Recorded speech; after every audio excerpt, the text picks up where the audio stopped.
on. Thank goodness for that. Come and take. Yeah. Well done. Hey, congratulations. Thank you. We were sitting here, I think, a year ago, and Yes. you were talking about how wonderful it was, and thinking, well, hopefully next year will be all right, but not knowing what's going to happen. Nice one. That's good. Yeah. Be all right. Yeah. Yeah, look, I last year I won best video. Yeah. Which isn't really like the director did it. I just stood in the film clip. Yeah, Do you know what I mean? You look pretty good. I was trying to do a cool face. That was my job. So The Zoolander. I was pulling it. And so this year to come in and to get these two it's unbelievable. Yeah.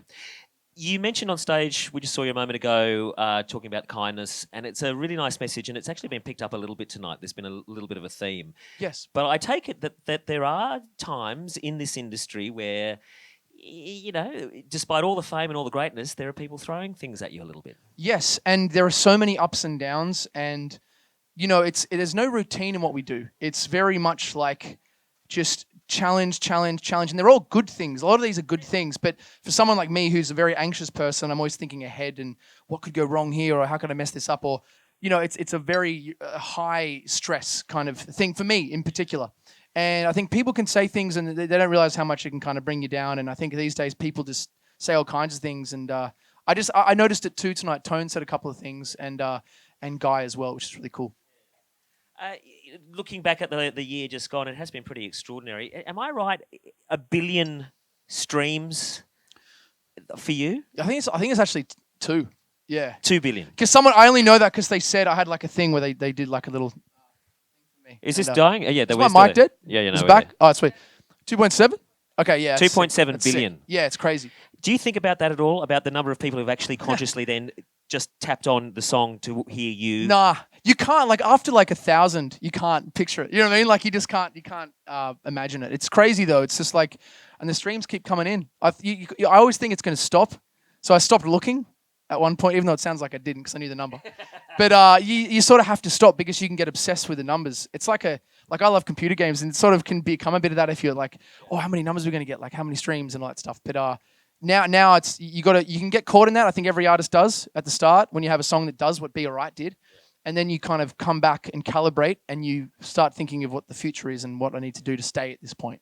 Okay, between this time last year and now, what's the best thing that you've learned?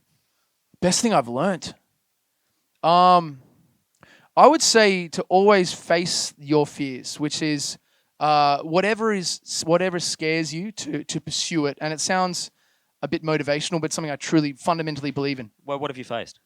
Oh, I mean, just everything from, it can be anything as small as getting up and playing in front of a record executive in a boardroom to like, this year, like, I think it was like, doing stuff on Ellen or something where you're like, your heart's racing out of your chest and you're like, I have no right to be here. Like, I don't know what I'm doing. No one taught me how to play piano. Like, what am I doing? I don't know how to sing. But just to do it anyway. And I think that when I was growing up, I'd always watch people doing what I found myself doing lately.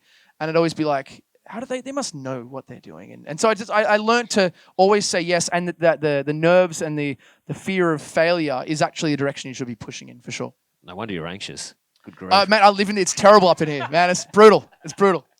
Is it a tiny bit of, is there a little bit of imposter syndrome that goes on with that? Never leaves. Yeah, totally. Yeah. And, I think a lot of people that I know who are quite good at what they do have the same kind of thing as well. But I think that's what drives you to do something great. To write a great song, you have to kind of like be, if you wrote one song and was like, I'm the man, this is sick, it's going to probably suck. You got to write 100 songs to have one great one.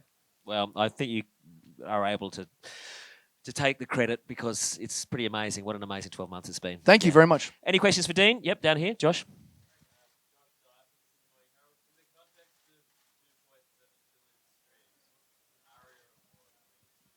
Oh, it's amazing.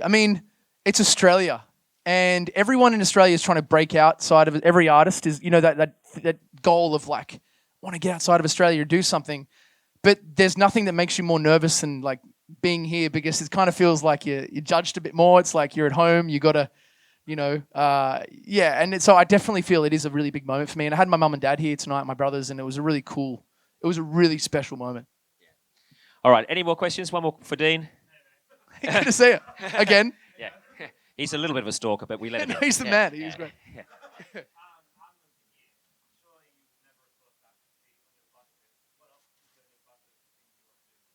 Yeah, wow, that's a good question. I never thought, like this. There was so much amazing artists in that category. So it was amazing to get it. What's next on the bucket list is just like, I just want to keep writing really good songs that I'm proud of, and hopefully they're good enough to have an impact and keep doing and letting me do this, because now I get to play all around the world to people, and it's mind blowing. All right, folks. Please thank Dean. What a lovely guy. Thank you very much. Cheers. Congratulations, Thank you. man. Well Thank done. you. Cheers. Thanks.